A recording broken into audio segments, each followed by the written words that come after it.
Hey everybody, I'm glad you're here today. We're getting started. I have just a couple things to do. This is just a quicker show than our normal stuff. We're still going to do a couple of things you love us to do, and I also have a special guest, and we're going to do an interview. Let me play our normal little quick intro so we have time for everybody to jump in, and I will introduce our guest and we'll get rolling. Thanks for being here. Here we go.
All right, guys, this week I want to start focusing on telling more, I don't know what the word is to use, but we've got a lot of emails lately about different strange topics, and I just want to get back to the basics, or get back to a more grounded place, I suppose. So we're going to do some exposés on the different planets, and we're going to talk about some different missions that have changed the world in the point of space exploration.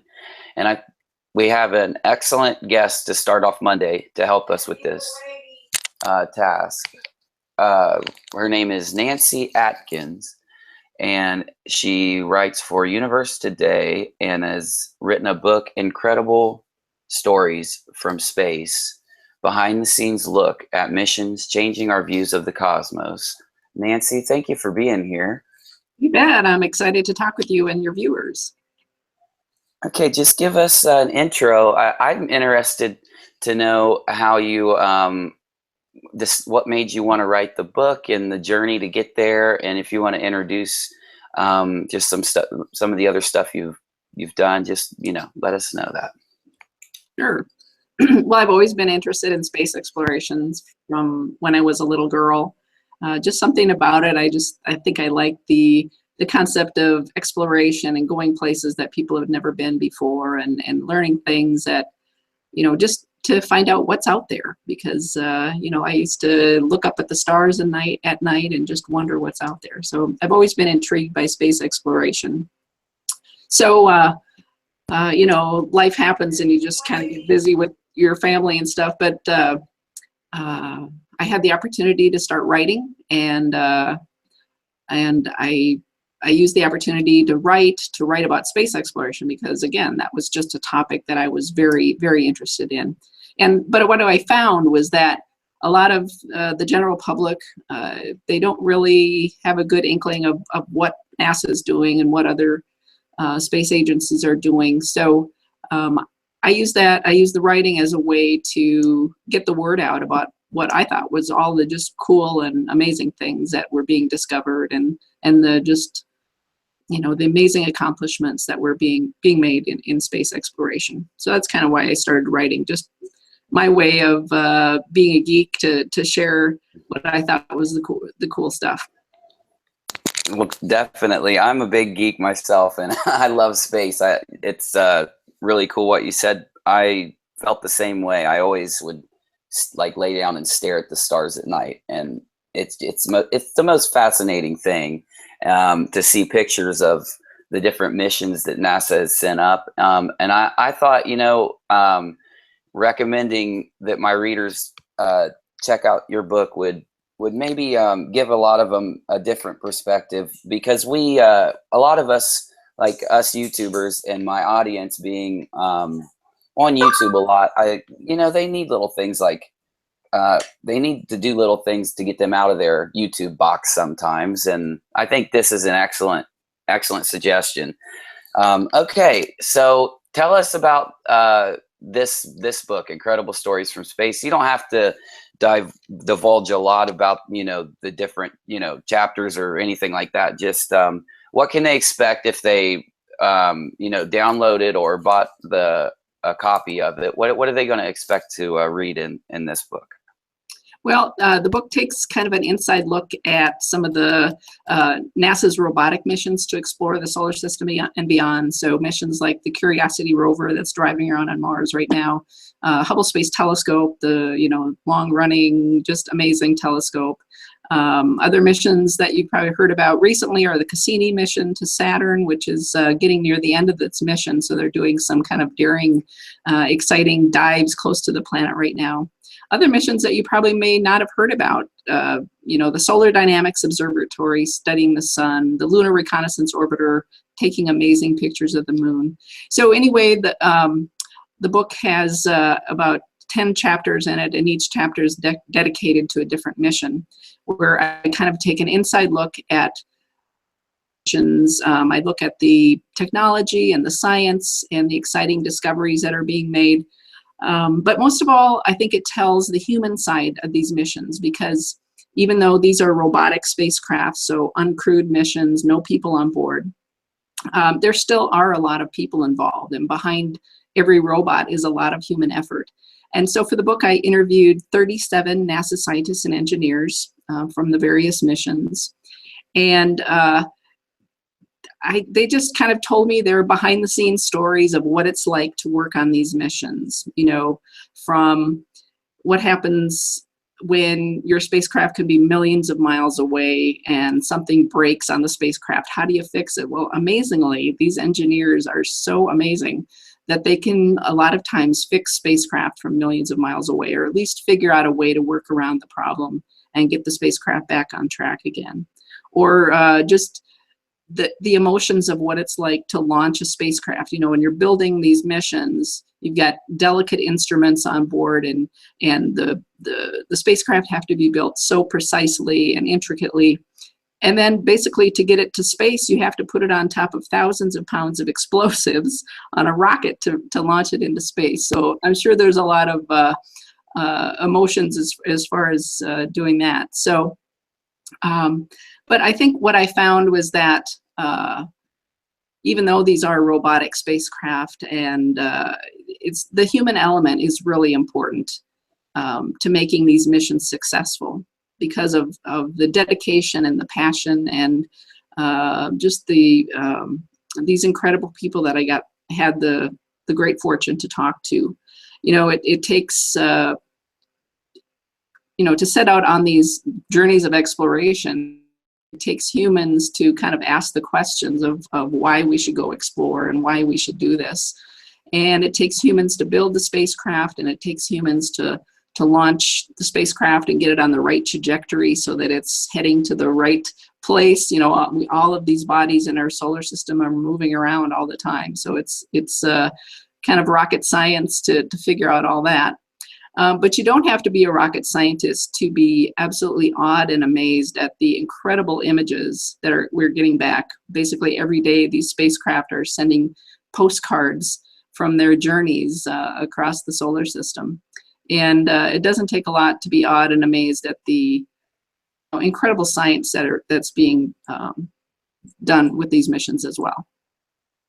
Definitely, and I'm fascinated to learn more about a couple of the missions that you mentioned. I've looked into many of them, and there's a lot of missions I haven't looked into, and I'm going to probably do a video or two talking about those, making sure that people understand all the different missions and the different functions of them. That's a fascinating topic. And a lot of times when we see these robots driving over Mars or flying by a planet, we do forget about the hundreds or even probably thousands of people that work on making sure all this happens. And I've seen the emotion from them, like during some launches and some like the landings of the rovers. I remember watching the reaction of the people that built them. Oh yeah, there's a great video out there of the Mars rover people when they landed successfully, and people are jumping up and down and crying and all that. It's an amazing video. I never get tired of watching that. Yeah, you kind of feel it with them, and it is a great accomplishment of man. These things become, I think, well, they become like everything else on the internet, and then to the majority of people, I think, and they forget about all these little things. So I mean, it's a great thing to look at all of this. I wanted to know about Universe Today. If you could tell everyone about Universe Today and what the site does and what you do for the site. That way they may be able to jump there and start visiting it and be exposed to it a little. Sure. Universe Today is one of the longest running websites dedicated to space and astronomy news. So anything you want to know about things going on in space exploration and astronomy, we've got articles every day. We've got a lot of great writers just keeping up with the basic news of what's going on and the breaking news and just all the interesting things. So yeah, the site's been around since 1999. The publisher is Fraser Kane. He's got a great YouTube channel too, Universe Today channel, and he does a lot of videos, explainer videos. So if you love watching videos to find out information or get some explanations on various concepts, he's got a lot of great videos. And then again, our website has there's an area of it called the Guide to Space. So if you have a question about Jupiter or Saturn, you can just go to the Guide to Space section and you can see all the lists of topics that we write about.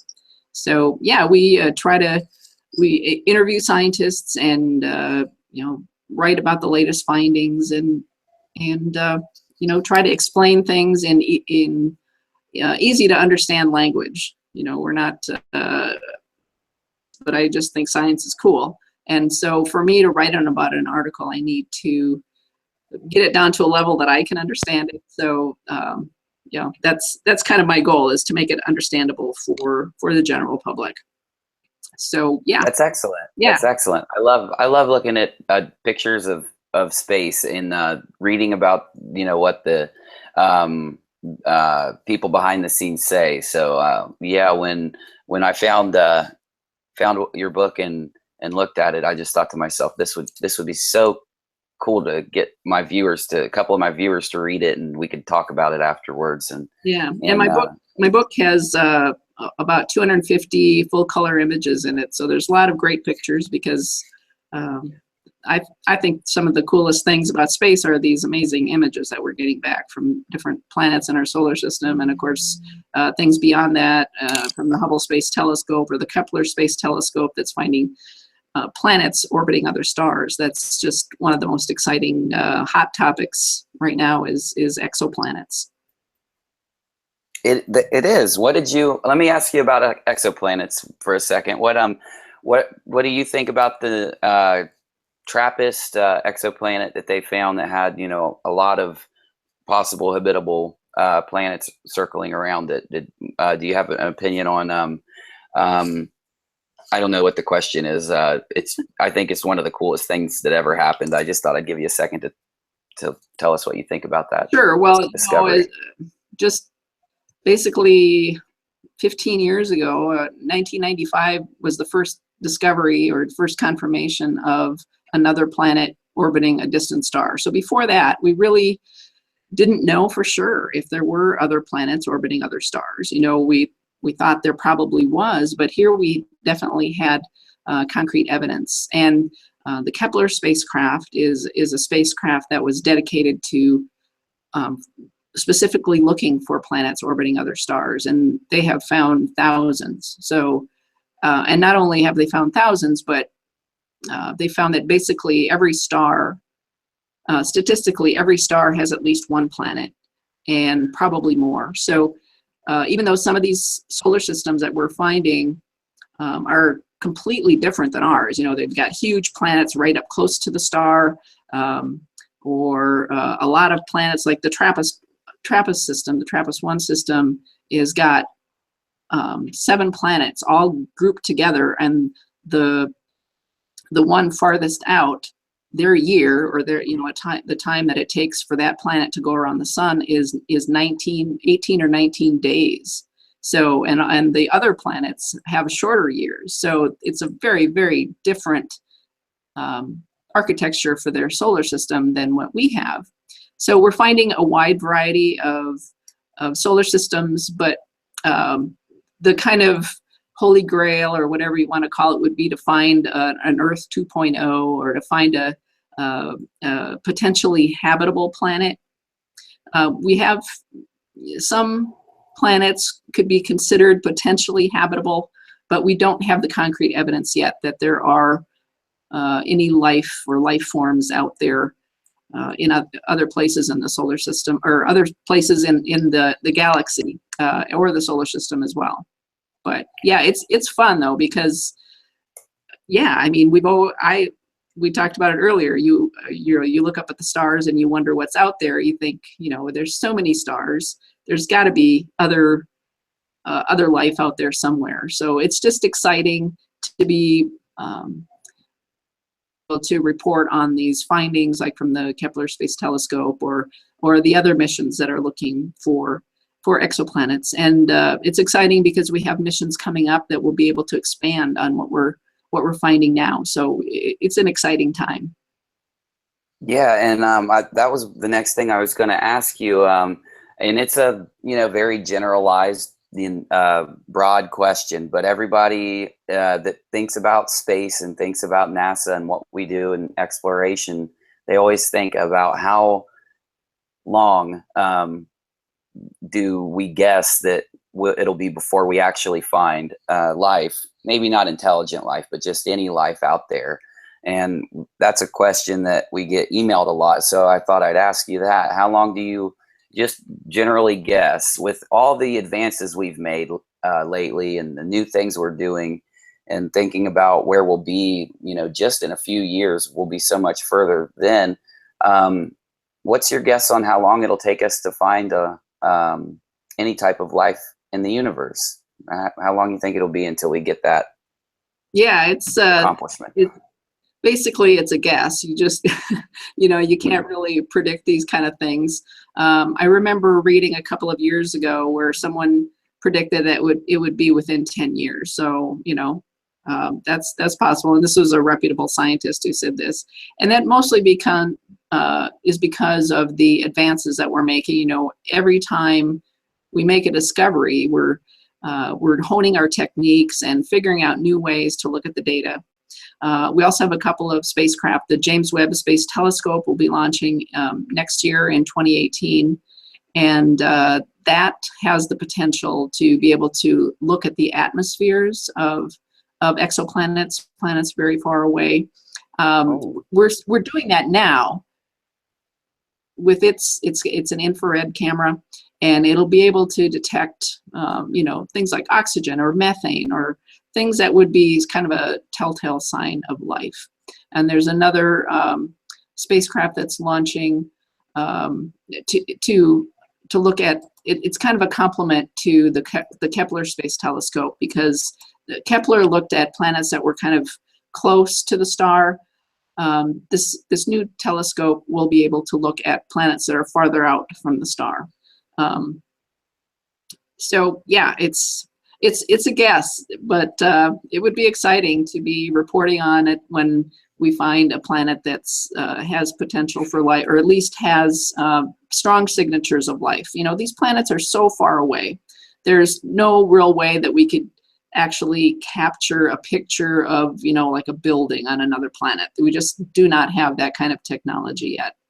So, you know, finding like an habitable atmosphere, you know, like say we found the same constituents that we have in our atmosphere in a planet orbiting another star. That still doesn't mean that the same processes took place, you know, over time, that what happened on our planet that happened on this other planet. So it's going to be difficult to really say, okay, there's life here. Yeah, well, that is one of the big questions that like we get. I assume that you know the website you work for probably gets questions like that all the time. So Yeah. that's an excellent thought on it. And you know, someday it would be cool to see us travel to just the planets, to have humans travel to just the planets in our solar system, and all this exciting. All these exciting missions just make all of these things possible for us and give us hope for all of this. I can't wait to see where everything goes. Well, Nancy, if you want one more time, because we have a lot of new viewers in before we round out our interview, let us know about your book again, because I want my viewers to let us know where they can find it and buy it, and I will drop links for everything after this in the description for everyone, and just let them know, you know, a little more about your book and where they can buy it, and we'll round this out after that. So okay, go ahead and give sounds that. good. Yeah, so here's my book, Incredible Stories from Space, and it talks about NASA's robotic missions to explore the solar system and beyond. And it takes an inside look at the science and technology and the great discoveries that are being made. Also, I interviewed 37 NASA scientists and engineers, and they told me their behind-the-scenes stories of what it's like to work on the missions. So a lot of fun stories, inside stories, things you don't normally hear about in a press release and that kind of thing. So personal stories of how they became scientists or what motivated them to do the work that they do. Their passion, dedication. So it's a fun look at all of these different missions that NASA is doing.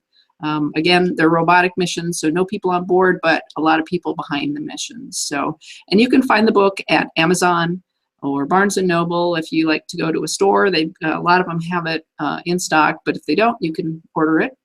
Other places, some independent bookstores have them as well.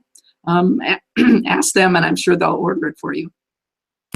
Definitely. Any of your favorite stores will be able to order this if you want it in the hardcover and form. I urge all my viewers to go out and download this and or buy it at the store and give it a read. It's very, very fascinating. We had a question from I was going to go ahead and round out, but if it's okay with you, do you have another minute or two, Nancy? We had a question for you. It'll be fine. Okay. I wanted to make sure I ask. I can have my videos last forever sometimes. Okay. Well, we have I'm just going to go ahead and read. We've got a few, and I'll read them to you. And if you want to just, you know, hit on ones that you can give your opinion on, and Sure. let us know. There's a question. What's your take on the Scintilla telescopes? I don't even know what the Scintilla telescope is myself. That's one question. Another one is Tabby Star. Why is it dimming? And once again, I don't know much about that one. And then they wanted to see if you could let them know. One of our viewers wanted to know if you can explain the Van Allen belt for them, because I guess, you know, they would like to get a better explanation of that, if you don't mind. Okay. I don't know what that telescope is. The Scintilla telescope. I'm not sure what that is. Tabby Star has been in the news for over a year now, because it's a star that has kind of a strange dimming. We can have stars that are called variable stars, which can vary in brightness.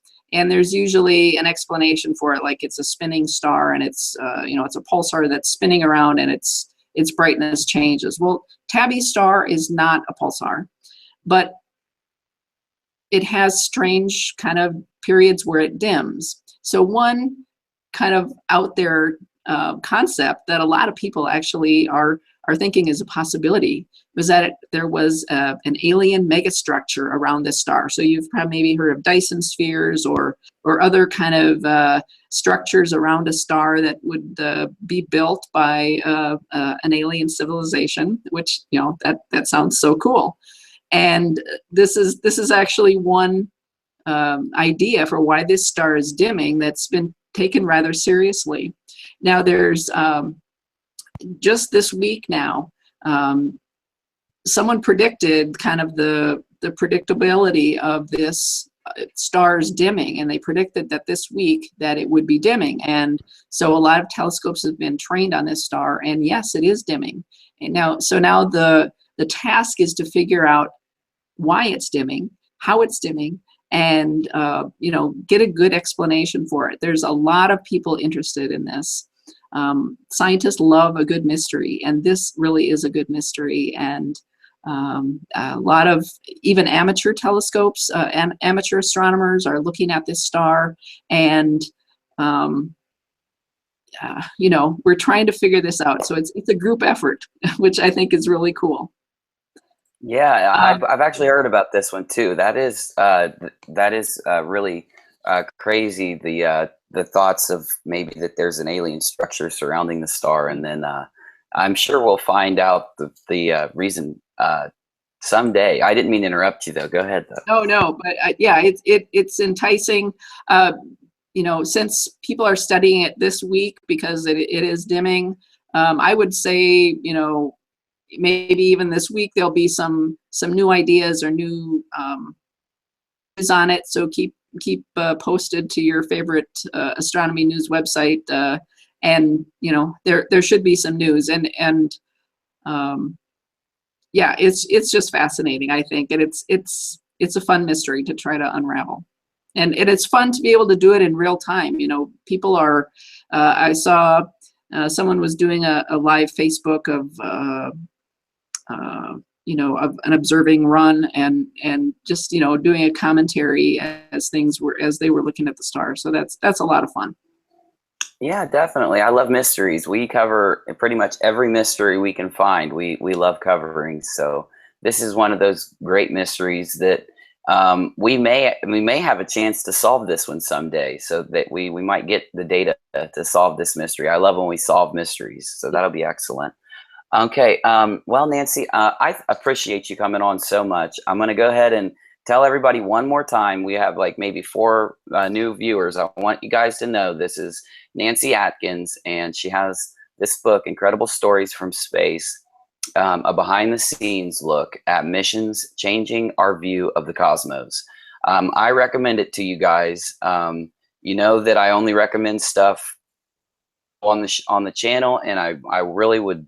I want you guys to download this or get it at your bookstore and let me know what you thought, and talk with me about it, because I know you're really busy, Nancy, but I'd love maybe if after our viewers have had a chance to read your book, if they have more questions, I could maybe email you, or even possibly if you can find time to come back on and let them ask you questions in the future.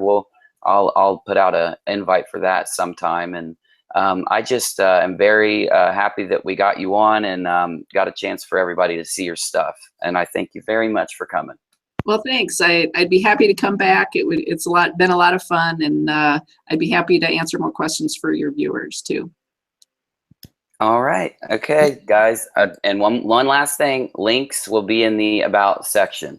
Okay, Nancy, whenever you want to, you can click out. I'm going to go ahead and play for everybody a minute intermission while I load up a couple stories. And Nancy, if you're wanting to, if you don't have anything to do and you want to hang for a little, I'm just going to read some stories about space. But we're going to go into that now. So you guys just sit back and relax while we load up our stream and get things moving. And I'm going to talk to you guys in a few minutes and find out what you what you think about the things we've talked about. So sit back and relax, and we will get this stream moving. One more time though. Yeah, Nancy, I usually I have a very weird show. Okay, I do interviews and stuff like that, but then I go on for a while after. And like I said, you're welcome to hang, and we can talk about these stories together. But if you are busy, no issue there. So okay, we're gonna do this real quick, and we'll be right back to get you guys some questions answered for you and tell you a couple stories we found. All right.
Yes, my friends, that was so fun. I'm trying to get more interviews here for you guys to be able to ask questions, get new information out to you, just like in the form of Nancy's book. I want to tell you a few things before we do some of the regular stuff we do, because I didn't plan to go on that long after I interviewed Nancy, but we have you guys are here, and I'm going to take the opportunity to talk to you guys, to hang with you guys, to see you during the day. We never get to do this stuff during the day anymore. I'm always going on so late. And oh, there we go. I got the chat. The chat is chatified. Okay, I was having problems getting my chat going. And once again, for anybody that just popped in, we have a couple new people that popped in here.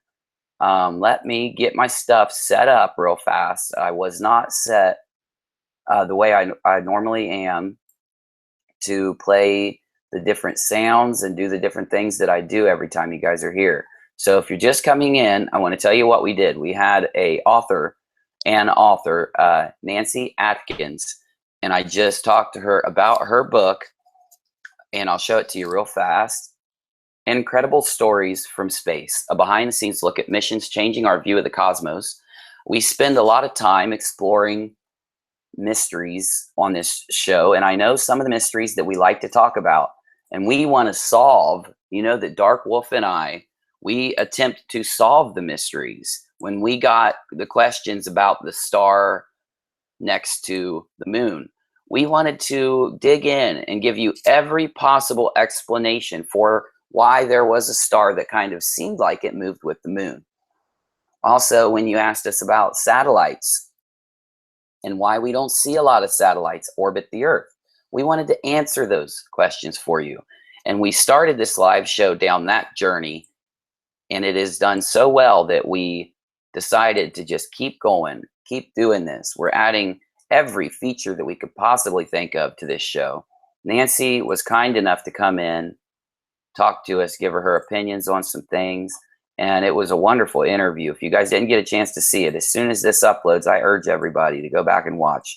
Nancy's very well versed on all of these topics. So I want to thank you guys too for asking her those great questions.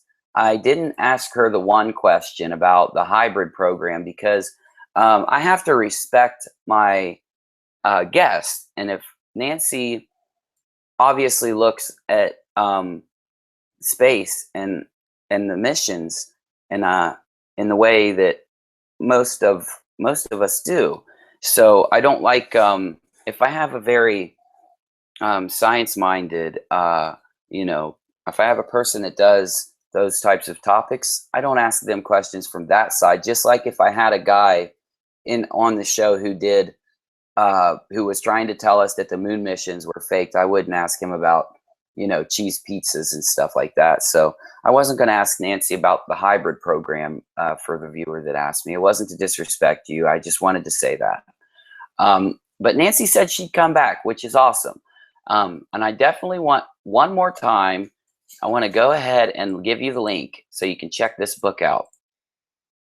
And I should have did that while Nancy and I were talking, but hey, Uni has only done about 10 interviews, so I still get nervous, okay? I still get a little bit excited when we do these, which, you know, as I get going, I'll remember to do things more. But I dropped the link to Nancy's site where she, if you look right here above me, she has a few little things about her book, and she has some of her articles. I forgot to tell you that she is, and let me ask Rachel because she knows more. Isn't she like a solar system ambassador for the website or something like that? Or? Yeah. Okay. Yeah, she works with this website, Universe Today. Let me pull it up because I want to show you this. And it's been around, she said, since the late 90s. And they've been doing these types of awesome stories since then. So we need to make sure we get this information in. We don't want to always focus on, you know, weird conspiracies for everything, because then we won't be, you know, in tune with the things going on around us. We'll be constantly focusing on that stuff instead of the other things. You have to know both sides of every coin. And I think it was good for us to talk to Nancy and hear her opinions and to learn about her book. So yeah, go ahead and do your best if you like this topic to give the book a download, a read, and then message me because I'd like to talk to you about it. So yeah, Universe Today, look at this page, man. They've got all this good stuff. Look at this. The star that probably doesn't have an alien megastructure, but maybe it does. It's dimming again. So that's awesome. Whoever asked that question, thank you. Because you asked a question right off of Nancy's, the page that she writes for. There it is right there. So yeah, you guys are versed in all this stuff. So thanks, Charlene. I think Nancy did a great job giving us some great information also. And I hope I did well interviewing her. I'm getting better. You can tell I'm a little nervous when I interview people, can't you? And I'm usually not nervous. I'm usually the guy that gets up here and acts all crazy all night and does these crazy night shows and brings up all this crazy stuff we like to talk about. Okay. You know what? I'm glad, guys. I'm glad that our stream worked. Because you know how our stream is. Sometimes the sound falls out. Sometimes it disconnects people. I'm just glad everything worked because, man, the stars just lined right up for this one, guys. So yeah, make sure you check those links I gave you and hook Nancy up. She was nice enough to come here and talk to us. She said she's nice enough to come back and answer any of your questions you have about the book once you read it. So you should hook Nancy up and give that book a read. That's right. That's what we do around here. We take care of people who are cool to us and they're kind to us. Now, instead of rambling on and on, I'm going to give you guys a little bit of stuff to check out, to think about, but I do need about a minute because I wasn't prepared on my screen for this stuff. So let me organize my screen while I play you guys a fresh toasty jam. Toasty jam. Where do I get this stuff? It's toasty. It just came out of the oven. A nice toasty jam. I'm weird, man. Okay. All right. So give me a second and we'll get going while we listen to the smooth sounds of that great band, the Rhythm Stitches. They're going to woo you while I get my screen set up and bring you this show.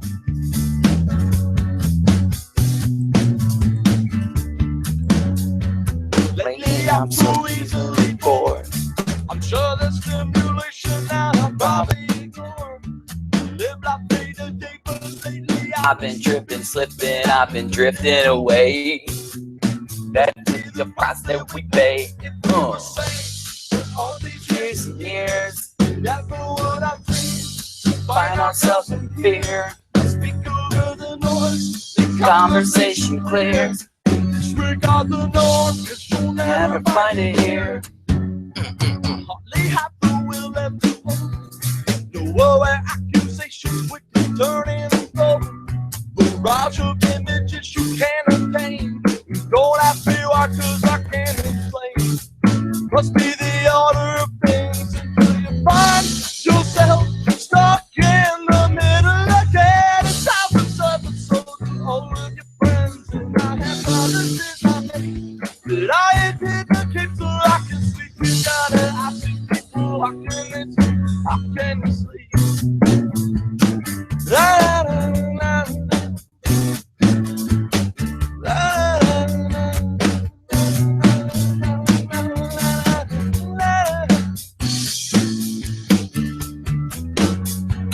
Everybody's mouths are speaking, spittle out the straining to say. Everybody's butter talking, screaming, never say anything. I was doing nothing but hey, that's just the order of things. That you have the more you have to lose, it's just the process you pay. Must be the price that we pay if we were saved for all these years and years. Never would I dream, find myself in fear. Speak over the noise, the conversation clears. Disregard the norm, 'cause you'll never find it here. Hardly ever will ever. The other accusations quickly turn and flow. Rush of images you can't explain. Don't ask me why, 'cause I can't explain. Must be the order of things when you find yourself stuck in the middle again. It's time to stop and show them all of your friends. And I have promises I made that I intend to keep so I can sleep. You gotta ask these people, how can they sleep? When you find yourself stuck in the middle again. It's time to stop and show them all of your friends. And I have promises I made that I intend to keep so I can sleep. You gotta ask these people, how can they sleep? How can they sleep? La, la, la,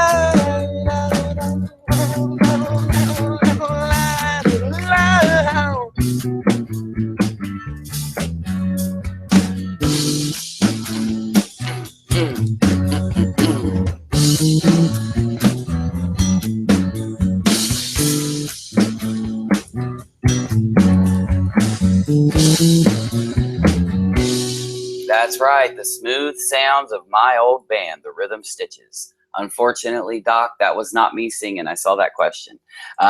Jerry's a good singer. He plays drums for me now. He does sing for us sometimes, but he's a newer drummer. See, Jerry used to play guitar and sing for this band. I played lead guitar and sung a little bit for this band. And now Jerry's playing drums. I'm singing and playing guitar, but this is a recording from back in the day when we went into the studio when we were doing all that cool stuff. Hopefully the Doc's not busy today. I don't know. Doc, are you busy? You know what I'm asking. I do it every time I stream. Okay, so let me bring up my email. Let me get it. I want to make sure I have my email up because this show is an after show. I just did an interview. It was a really fun interview. And guys, I know I just said it 50 times, but you got to check out Nancy's book and follow those links in the About section when you get a chance. Okay. I was playing guitar in that song, Doc. Yeah, that is Rhythm Stitches. I was the guitar player for that band. And yeah, great band. I have a whole CD of music from us. We played all over the Heartland area, Ohio, Tennessee, and Kentucky, and Pennsylvania. We played in Pennsylvania a few times. We we had fun. We played for, oh man, those were the days, guys. We had some pretty big shows back then. I should play that music more. I play so much harder rock and roll sometimes. And you guys look at me and some people are like, is that dude playing that hard rock and roll music? Is that him doing that? I get that question a lot. No, I play the music you just heard. That's the kind of stuff I typically play. I know, I just went from like this really tough rocker down to just this like guy playing an acoustic guitar in the corner, right? I just changed your view of me in 3 seconds. I'm just playing. Doc, thanks for stopping by. I miss you, man. We got to hang soon. You know what I do every time I stream? I love getting all my friends around, chilling. So that's what we're doing. Yeah, I'm going to show you guys some stuff in the news here. And it's important because Nancy, you guys asked her a great question about that star. And I wrote it down because I wanted to cover it later today, but I'm happy we had the viewership for me to cover it now. It's called the Tabby Star. And this is cool because this is the one. Oh, you guys do hear Gus Gus. I don't know what is going on with Gus Gus today. He has been walking around the studio dungeon meowing like crazy. I didn't get any sleep last night because Gus Gus would not stop running his mouth. That little kitty you always see hanging out. He was like, I don't know who he was talking to. I don't know what he was singing about. But man, that cat never shuts up, man. I'm silly, dude. All right. Okay. So this star, it's called the Tabby Star. I'm only going to show you this stuff for a second. We're hitting some news topics right now. This is the star that everybody said had must have some type of alien structure built around it. Now, here's the thing about this. It was reported in all the major news agencies. It was a star that dimmed so irregularly and so, like, not mathematically. Like, everything in space typically does things in a very mathematical way. It can predict what things are going to do in space because the trajectories, there's no gravity affecting things in the vacuum of space, but when it gets near other bodies, gravity works on a constant. So they can predict things like the trajectory and when things are going to move and swing. And, you know, this star, you guys asked an excellent question of Nancy, is why is this star dimming? What do you think about it? And we know what they tell us. This is an impression of a young star with coalescing material around it, which means that this material around this star will eventually turn into planets or other objects. And that's how a solar system forms. Does that mean that this is a massive collision with a protoplanet? These are all on the Wikipedia article that talks about the star, the Tabby Star. I guess that's how you pronounce it, the Tabby Star. Hey, there's Unimom. Unimom is Sarita Smith down there. If you guys be nice to Unimom, say hi to her. Her name is Sarita Smith. She's in the chat. I don't ever see Unimom in the live chat. She must have figured out how to connect to it. She's gonna kill me. She has a hard time connecting to the live chat. She's always like, how do I get into the live chat, Uni? And I'm like, Unimom, all you do is click it. Oh yeah, we get weird around here. Okay. All right, artificial megastructure. This is what I was telling you guys about. So a Dyson swarm, a Dyson sphere. What are these crazy things, right? They were brought up when I was talking to Nancy. An alien civilization would build things like this. Why? Well, they would get energy from a star. That was an actual theory, okay? An actual theory about why the Tabby Star dims irregularly. Oh, did I get an email? Dang. I was hoping the doc emailed me so I could get him in a stream. All right, I'm just playing doc. I always do that to the doc. I put him on the spot all the time.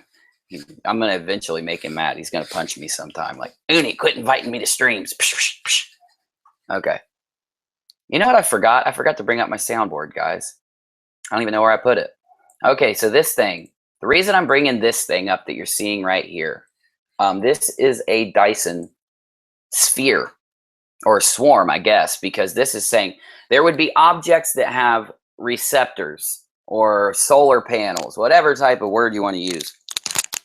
That's what some people have postulated is making the Tabby Star dim. And the reason, Steph's laughing at me Because I'm funny. I am. Okay. The reason why an alien civilization would want to make objects swarm around a star or even encapsulate the star is so that they could absorb the energy from the star more efficiently. It would be like a really high-powered kind of generator guy. Yes, Homer. Dude, you're the man. If you've got stuff on this Tabby star, send it to me, dude, because I love this topic. I love the Tabby star. I love the fact that the actual scientists have had a real theory, that an actual scientific theory that an alien civilization could be harvesting energy from this star, and that is what's causing its irregular dimming. It's always important to get these things explained to us because, guys, a lot of times there's so much hype in those news articles. All the hype is there. Hey, there could be an alien civilization harvesting energy from the sun. You know, they've got all this stuff in these articles. And it always takes away from what they're trying to tell us, I feel. And a lot of times they're wanting to scare us. You know what I say to people that try to scare us with weird stuff like this? Unicorn spaceship. That's right. Did my sound effects work? Let me know, Rachel. I didn't test them earlier because I had a great guest and I didn't want to waste time by testing sound effects. All right, let's move on down the line. Oh, so why is it that Uni does all conspiracies, huh? Well, this is a great example. A lot of you guys like talking about the Mandela effect. A lot of you guys like talking about space and the hybrid program, that there could be an actual space program that we're told about and that there could be a space program that we aren't being told about. That's basically what people mean when they tell you about a hybrid program. Why did Uni just say Mandela effect and then say hybrid space program? Why is he saying these things? Is he losing it? Is he losing his marbles? Unicorns. Well, yes, I am, but I'm still making some sense because my main theory on why the Mandela effect is being said to happen involves gravity and involves a warping of space-time. So this article is a really good article to explain a little bit about my theory that if the Mandela effect or other things like that are happening, even if they're psychological or even if they're real, if it is happening, I think gravity would be the secret. It would be the key to all of this. Yes. Researchers have proposed a method for detecting exotic events in physics by looking for the scars they leave behind on the fabric of space. Now, a lot of this, hey, my new name, what's up, man? I don't know who you are. I'm glad you're here. I love when new people come and hang. Simo-san, I did forget to hit the comments. I've been looking at the comments here and there when I can. I'm glad everyone's here. You guys, thank you for the support. By identifying how objects like cosmic strings or evaporating black holes leave behind memories of their existence in the universe, it might be possible to move some rather strange phenomena from theoretical to empirical science, which means from maybe science to, oh yeah, science. Spaceship. According to general relativity, technically anything with mass can cause the virtual emptiness of space to distort around it. Even something very small, like a particle, could distort space a little bit. Hi, Story, glad you're here. Hi, Sarah. Hi, Who Took My Mojo? Hey, Salted Cedar. That's right, my friend. Now, that is an important statement to understand right there. According to general relativity, which is Einstein's theorem that has been pretty much proven that most of it is true, I could say, without getting killed in the comments. According to that, anything with mass can cause the virtual emptiness of space to distort around it. Maybe I should let you guys see this a little better, huh? Like I said, I did an interview today. I don't have my screen set up like it usually is, and I apologize. But I'm trying to get it there. Okay, that looks pretty good. Man, my screen could even be looking sexy. Do you think my screen looks sexy? Unicorns. No? Okay. Well, whatever then. Some interactions between objects, such as pairs of supermassive objects whirling around each other, can throw off waves in space at the speed of light. So you have to understand what's going on. I'm going to show you. I'm going to sketch it for you. Let's get sketchy. I need to make a sound effect for that. Why have I been so lazy? Not that one. Let's get sketchy. I guess that'll have to work. You know, I sketch stuff for you guys. So if this theory, this statement is saying that massive objects in space can warp the fabric of space-time, and you do have this big, like, supermassive black hole over here, and you've got this big supermassive black hole over there. What this is saying is as these supermassive black holes have a very large mass, and they're going to swing around each other real fast. I'm not going to get deep in this, guys, so don't worry. I'm not going to bore you.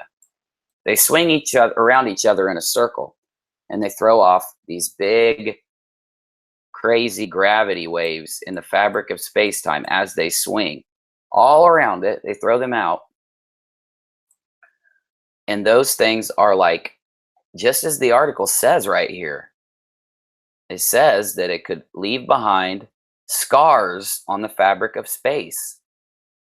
To me, that's saying that it's going to warp or stretch space. And we know that space and time are related. So if you're having objects warp space, could objects then be changing the past or changing things about our reality? That's one of my theories. I know it's crazy. I know you guys think I'm just straight nuts for thinking it. But my thing is, I'm a very logical person. I've been going off into the woo-woo lately. I've been getting very woo-woo. I'm trying to get back down to grounded a little more grounded like I was the first couple months that I made the videos for you guys that you all love. So to celebrate, you know, we had our celebration last night for our live stream because it's doing so well. And to celebrate all this stuff, I want to get grounded again. I want to get back to what made the channel great. And I want to keep doing new, exciting things for you. Now, if I'm going to explain some theories on what's causing paranormal things to happen, I have to have my mind doing some science, you know, being a little scientific. So we've got some submissions from you, and I'm glad to have them. Whoa, where'd that come from? I didn't even load that. That's awesome. I was being told to do something. So I'm going to play about a 20-second interlude while I load up the next segment. Thank you for being here today, guys. I really appreciate it. This isn't going to be a long show, I promise you. Of course, I could say that and then keep you here for many, many hours. Can I kidnap you? Are you going to let me stream kidnap you? Maybe. Well, I got you locked on the rock. I hear someone shaking their can. Some pocket change and just not my hand. Walk a couple blocks to the beat. Traffic and distractions, I act discreet. People scatter talking in rounds, talking in circles of hand-me-downs. Chicken heads bobbing, they rattle around. You wanna get ahead or just hang around? Hand me down. It's getting late. This is the hardest part of letting go. You save me when you catch me when I fall. never hiding. I'm no good at lying. I have to leave cause I feel like crying. And if I start to slip away, yeah, you'll catch me when I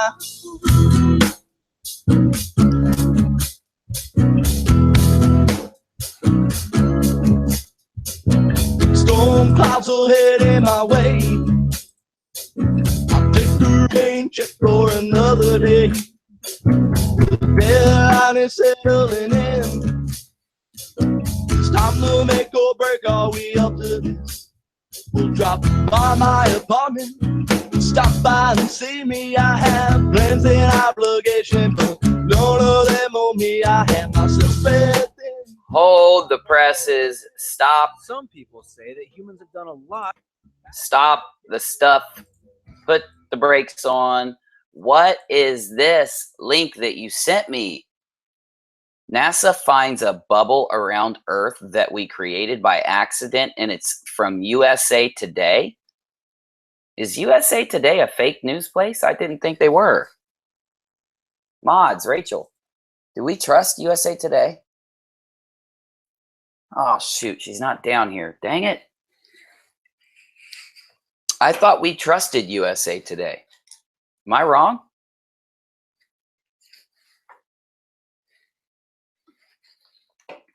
This is crazy. What is this? They don't have any content. It's a video. Come on. Let me find an actual article on it.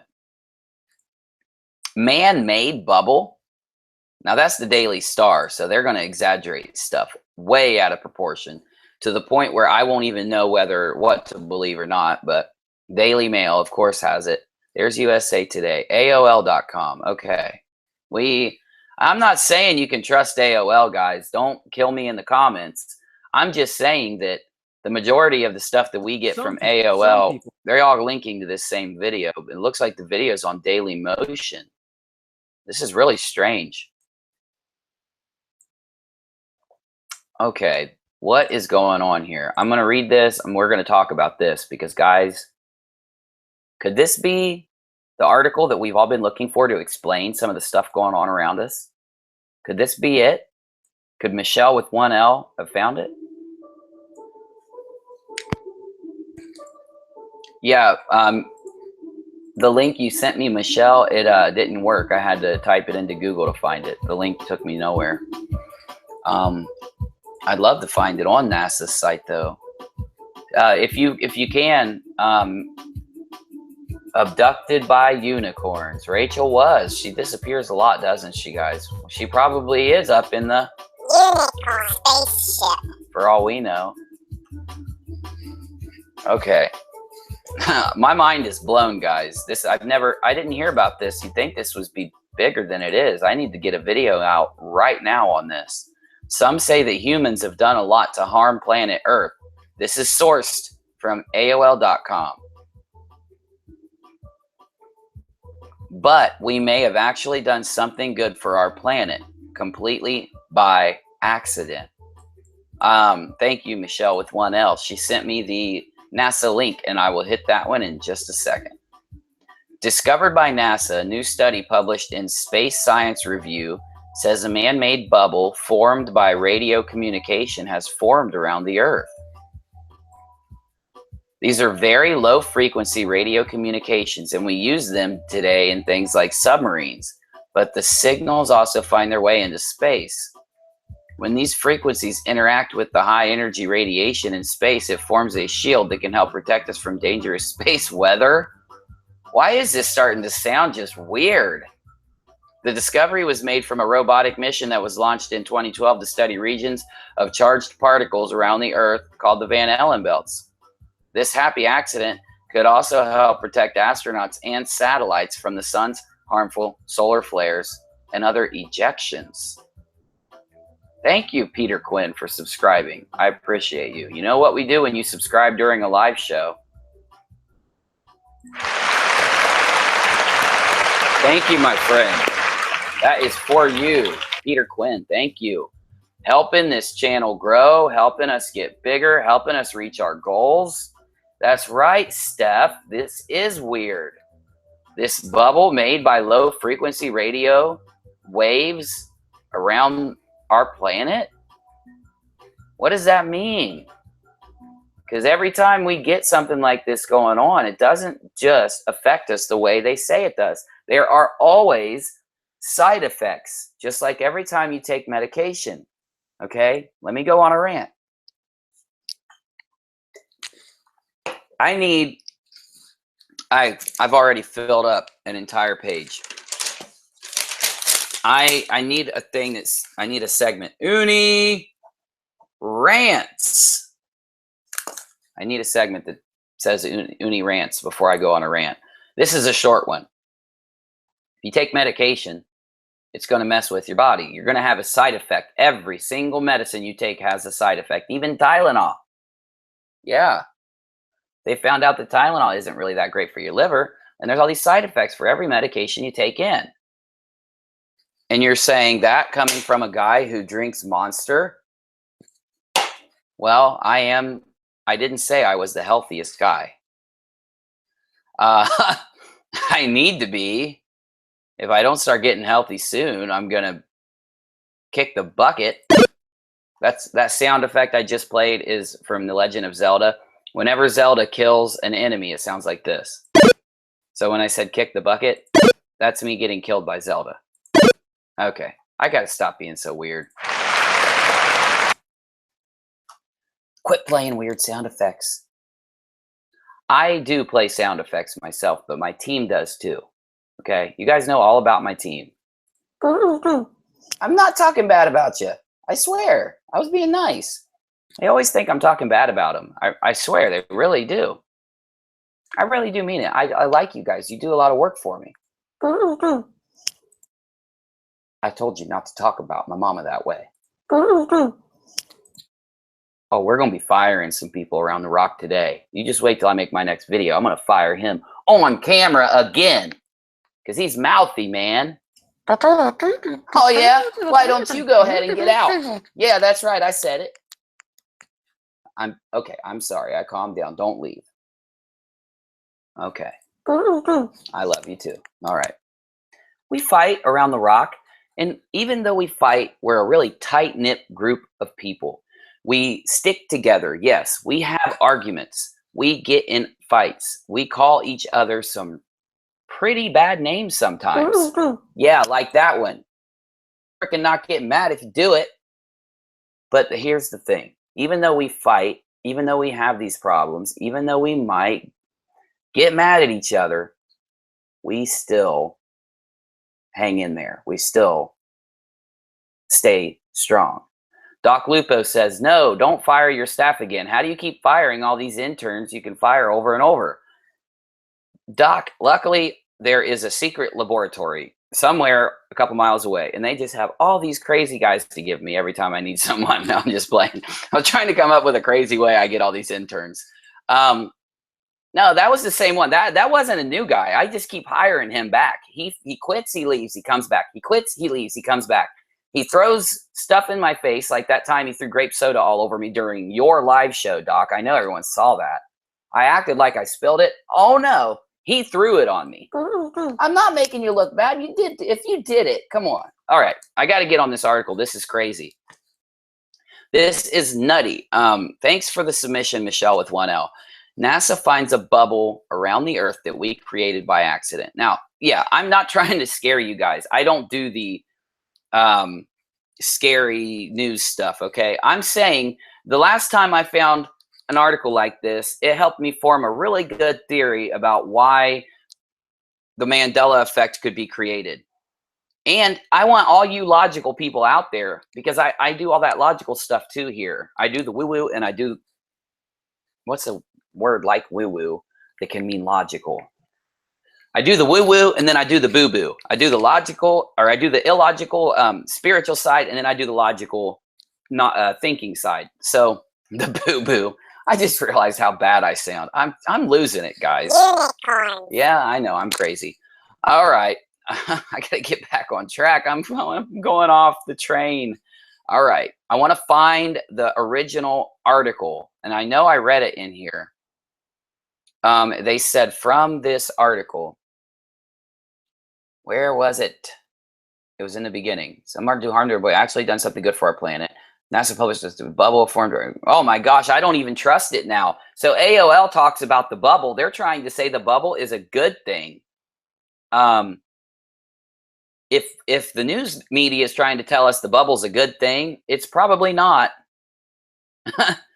I'm sorry to say that. I don't like creating this fear stuff. Well, I was going to find the original source because they told us. Oh, here it is, published in Space Science Review. But man-made bubble formed by radio communication. So instead of reading it off of this article, it's always important to try to go to their source. And that's what I'm going to try to do. There we go. And I found it on the net. Why didn't I just use your link, Michelle? It was sitting in my email the whole time. I'm sorry, Michelle. I should listen to you more. Both Michelles. I have to listen to both Michelles more. Yes, reverse psychology, says Michelle Signs. I do it to my kids all the time, and my kids do it to me all the time. I'm one of the most susceptible people to reverse psychology in the world. Seriously. Anytime Rachel wants something, all she has to do is use reverse psychology on me. Oh, yeah. I get my psychologies reversed on a daily basis. Okay, I got to stop being silly. You guys are going to just jump. You guys are going to leave this stream. You're like, Uni is going freaking off the chain today. I'm not watching that dude anymore. I quit. I'm not watching Uni anymore. Bye. That's what you guys are going to say to me. Source. Okay, so we're at the original Source. of the article we found. The original. Source. Okay. NASA's Van Allen.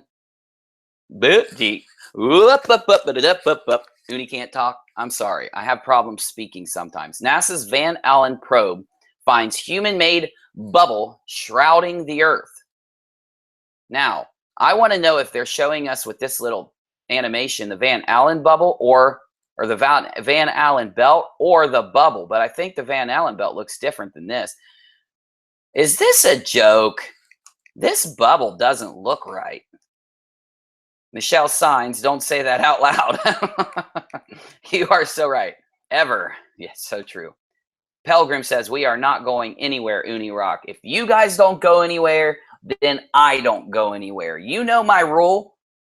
If I got the viewers, I keep the show rolling. That's why I didn't end it after the interview, and I probably should have just ended it and restarted it.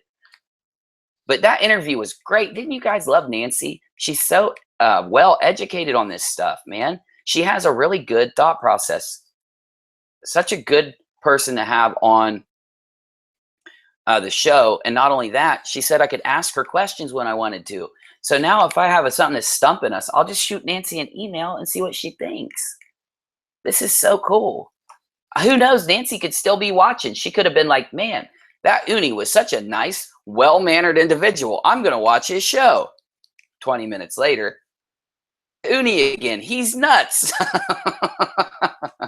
Hey, I can be professional. I just like to be myself after I have. You go to work, you put in the good work, then you come home and you relax. That's how it works. It's how it works at work and after work. It just works. Gumdrop piss. Okay. A number of experiments and observations have figured out that under the right conditions, radio communication signals in the VLF frequency, which is a lower frequency, can in fact affect the properties of the high energy radiation environment around the Earth, said Phil. This guy, this article, it seems more like it's Australian or European. I can hear that accent when I read this. Don't you? Don't you hear this article read in a European or a Australian accent? One of the two, or Irish maybe? I wish I could do voices. I'd do it right now. VLF signals are transmitted from ground stations at huge powers to communicate with submarines deep in the ocean. That makes sense. So we've just found the key to this article. And either confirm or debunk it. And I haven't been debunking a lot of stuff lately. We've been really busy in this stream. So here's what I just got. I just got a thought. Okay. They just told us that these radio signals that create this bubble around the Earth, they have to be put out with extreme power because they're used to communicate with submarines. They got to penetrate the ocean to communicate with the submarines, right? Which means that it takes a lot of power to push these radio waves out. That's a clue. That's how we find out stuff. We have to find out clues. So clue number 3, high power. Takes a lot of power. I won't spend that much more time on this, but I'm telling you, is this not fascinating? In fact, I got to break the cycle. I need to break things up. I need to give my brain a chance to refresh. So we're going to play a quick 20 seconds of a song, and I'm going to get my brain to kind of recombobulate itself. And we're going to come back at this, and we're going to see what this is saying. Could radio waves, under certain conditions, cause people to misremember things? Is that a question that we need to ask ourselves? I don't know, but let's see. We'll think about this. Man, I already played that song for you. I don't want to bore you playing the song, same song twice. I mean, even if it is a good song. Nah, that one's too hardcore. Here's a different one.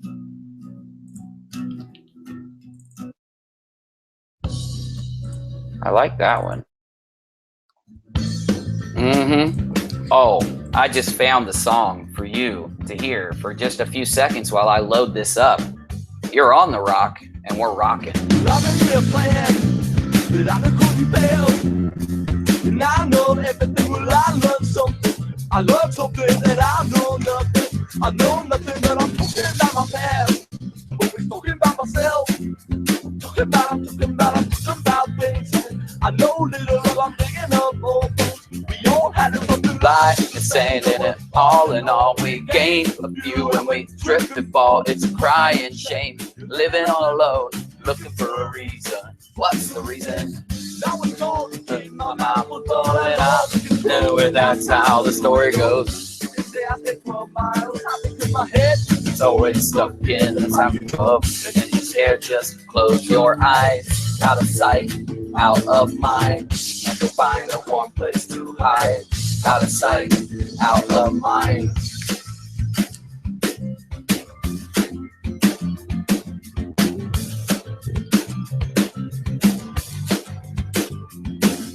So I hear you're digging you a hole, a place to hide.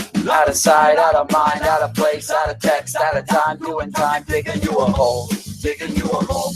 Oh my God, you're making such a mess. Lord, I have to repossess. And every time we're face to face, keep digging you a hole. Digging you a hole, cause everything you're saying, it don't matter to me. I left that baggage on the bottom with the fishes asleep.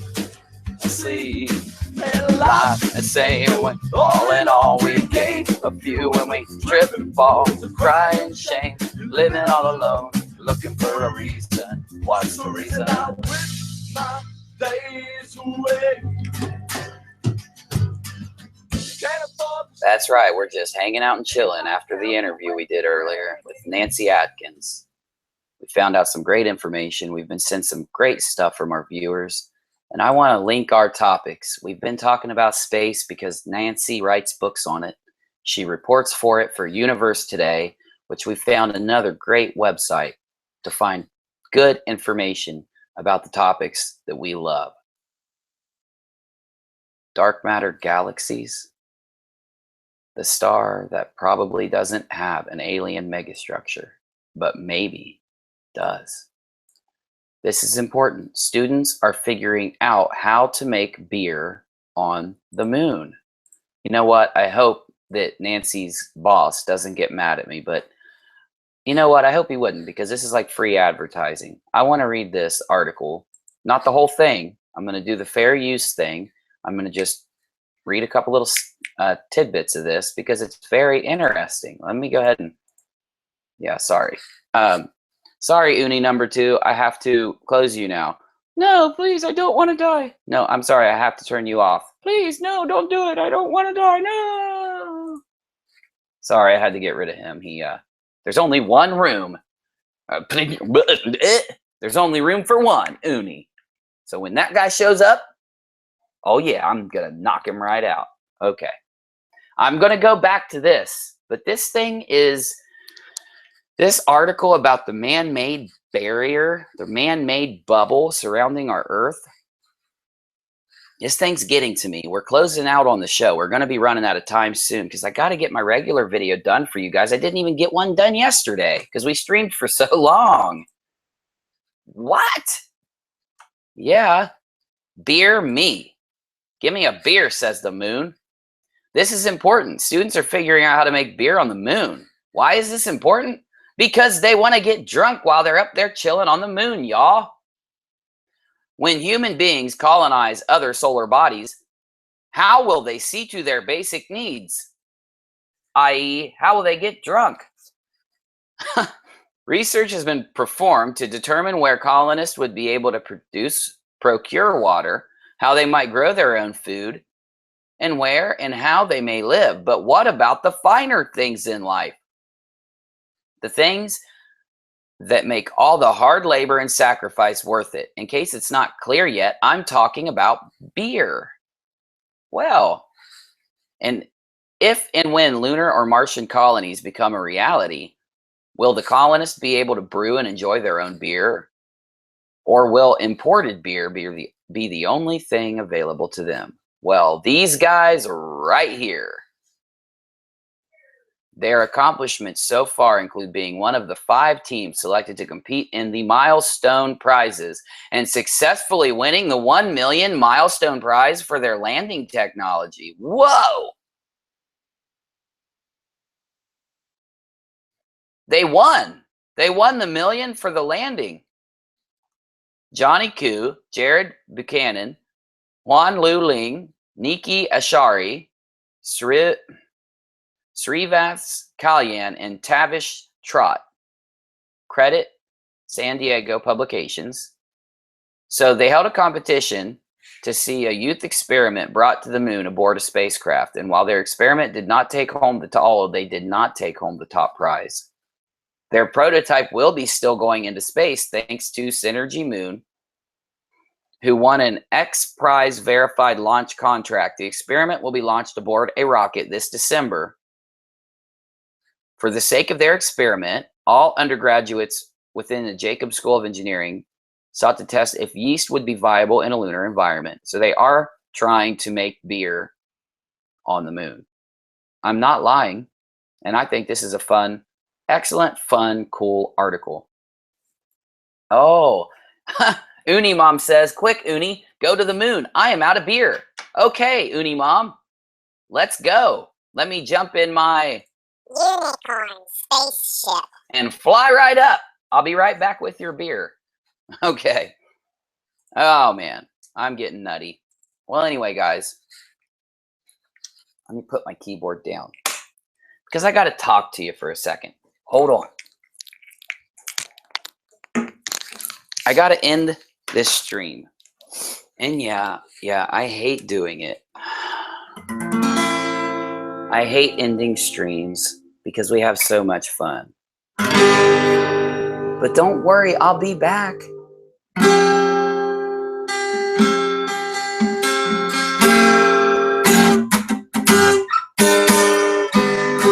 Gosh, my guitar sounds horrible. I should have tuned it.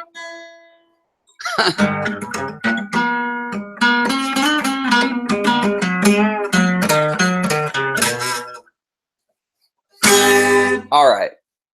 Thank you guys for coming. We watched a great interview with Nancy Atkinson. We looked at the different news today. We looked at the news involving some space stuff. I got a great article from Michelle with 1L. You guys were, let me line up. Yeah, let me get my other unis right behind me here. We've just saw all kinds of cool stuff today. And it's only the first show. I have to make a real video, a real one. These live streams are fake. And I want to make sure I get you guys back later. I want you guys to come back later today. I'm just going to play guitar for a few minutes while we jam out at the end of UNIRock. We're going to rock out. I've never played guitar for you guys at the end of the show. Why? I don't know. I should do this more often. But thank you for coming. Thank you to my guest. Go give her book a shot. I've got to make sure I get those links in the description so that you guys can get it and read it and we can all chill. Thanks for being here, my friends. I really, really do honestly appreciate you.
Be nice in those comments and never be afraid to speak your mind.